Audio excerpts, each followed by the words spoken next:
Hey,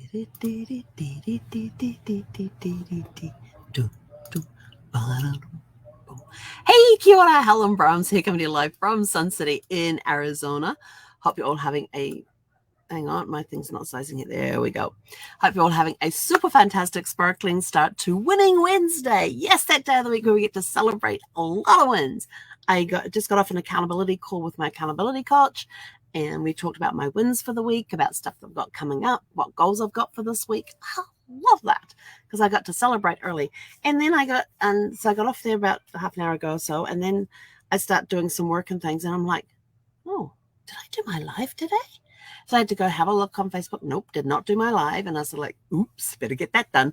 So popped over here to get my live done. And then I realized that after I had posted the description for this video, that I didn't change the tell your story question of the day.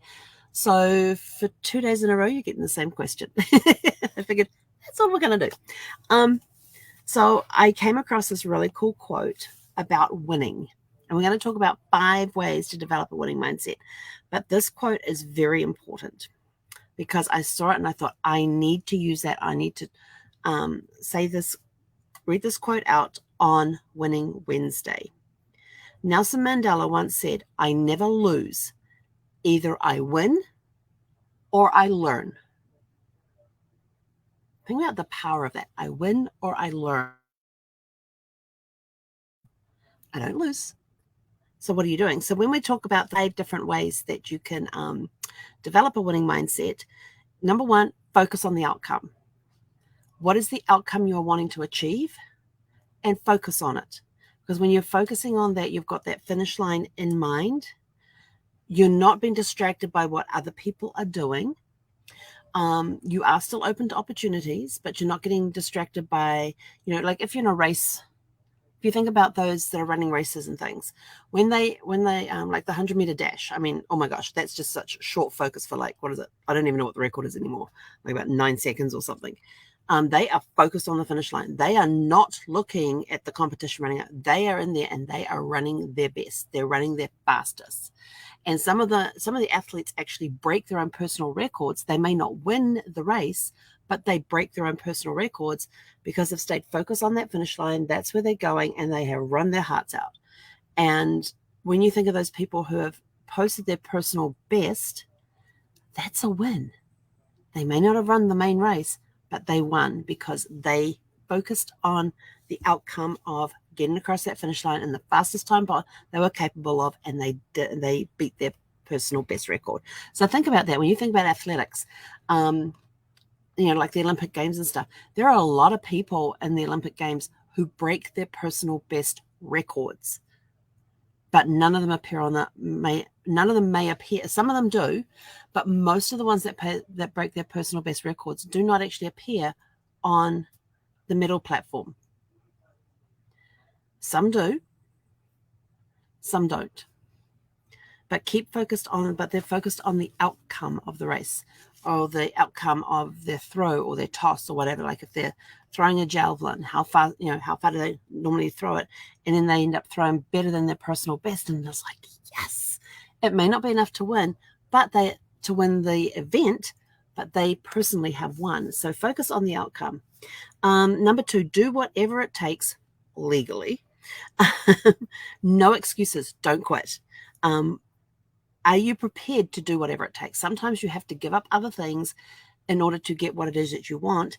So are you prepared to do whatever it takes to get across that finish line and to win your personal race, your personal goals? Are you prepared to do that by doing whatever it takes? Yes, it may mean giving up stuff in the meantime that you really enjoy doing, all that. But what is the cost to you if you don't give up and you don't do whatever it takes? If you stop pausing something that you love to do for a while, or even make it a reward, if you want to gamify it, you can make, if I get this done, I get to do this. My thing is, if I complete my to-do list for the day, I get to watch a movie that night. That's my personal thing. I'm not comparing myself to others. I'm just working on me. So number 1 is focus on the outcome. Number 2, do whatever it takes legally. Number 3, have patience. There is no such thing as an overnight success. You may see it as an overnight success, But think of the iceberg situation. You only ever see 5% of the iceberg above the water. You don't see that massive piece that's underneath that causes all the problems that, that can cause issues and problems, and all the work that goes into being that overnight success. So it comes down to, having patience, because it takes time to plant the seeds and let them grow before you get to your harvest. Number 4, believe in your dreams. I don't know who said this, but I saw this quote. It said, doubt kills more dreams than failure ever will. Because when you think about it, those that fail at something win in a way because they took the risk. They went out, they made it happen. When you believe in your dreams, doubt will kill them every time. But if you fail at something, you haven't really lost, because you found a way that didn't work. So you learn from that experience. This goes back to that quote from Nelson Mandela from earlier in the day. Either you win or you learn. Failure shows that you at least gave it a go. You gave it a try. And it could be that, hey, I learned from that. I was doing it this way, but I learned that maybe if I do it this way, we might get a different outcome. So believe in your dreams. Doubt kills more dreams than failure ever will. And those that believe in their dreams will take massive action according to their beliefs. So if they have a huge belief in their dreams, they will be taking huge, massive action towards their dreams. And number 5 is feed the mind with positive and successful thoughts. Your mind is like a garden. What you sow is what you will grow. And this always cracks me up. Have you ever seen the movie Secondhand Lions with Michael Caine, Robert De Niro, and the Sixth Sense kid, Haley? Oh, jeepers! I can see his face so clearly. But if you haven't seen the movie Secondhand Kid, that movie has a lot of really cool lessons in life, because they go out and they decide to plant a garden. So you got these 2 old guys and this little kid who's staying with them for the summer, and they're outside and they're planting a garden, and they have these different seed packets, and they're planting these rows of vegetables. And as they start growing, they're sort of like, something doesn't quite look right here.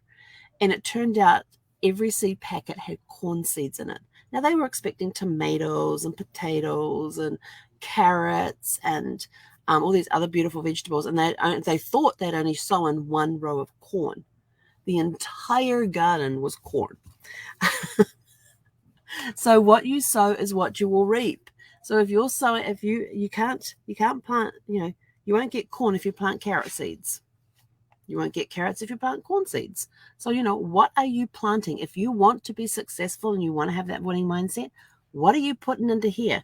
Remember, your mind is a garden, and what you sow is what you will reap. So if you're feeding it with negative all the time, you're not gonna win anything or have your dreams come true if you're only filling it with negative. You've got to change you got to change what's growing in the garden. So rip out the garden, replant a new one, and carry on with life.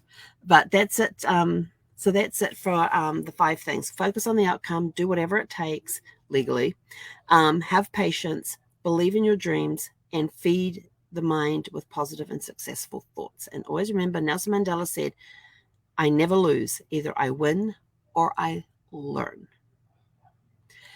And because I didn't change the story question of the day, you have the same questions you had yesterday, which is, are you named after anyone, or why did your parents give you the names they did?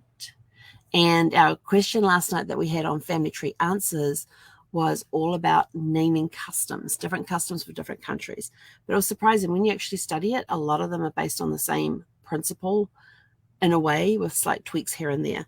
But there are some wacky baby naming rules out there. And if you want to see the top 25 craziest ones, go back to last night's video, and in the description and in the comments below, I put the link to the article. There's some funny ones in this. That's called Craziest Baby Naming Laws by State. And they have the states in there You can go through and read what crazy laws they have, and yeah, there's some wacky ones. It's very good reading for entertainment. But anyway, I'm out of here for now. So go out, have a super fantastic, sparkling rest of your winning Wednesday. Remember to celebrate your wins as they occur, because that keeps that format, that keeps that vibe high. And when that vibe's high, you keep wanting to move forward. If you stop and don't celebrate, you're not going to remember the wins, and it's going to be very hard to get started again. So keep that forward momentum going with every victory. Celebrate, celebrate, celebrate. And with that, have a super fantastic, sparkling day. We'll catch you back here around 6 p.m. this evening Pacific time. Part 2. Hekonera.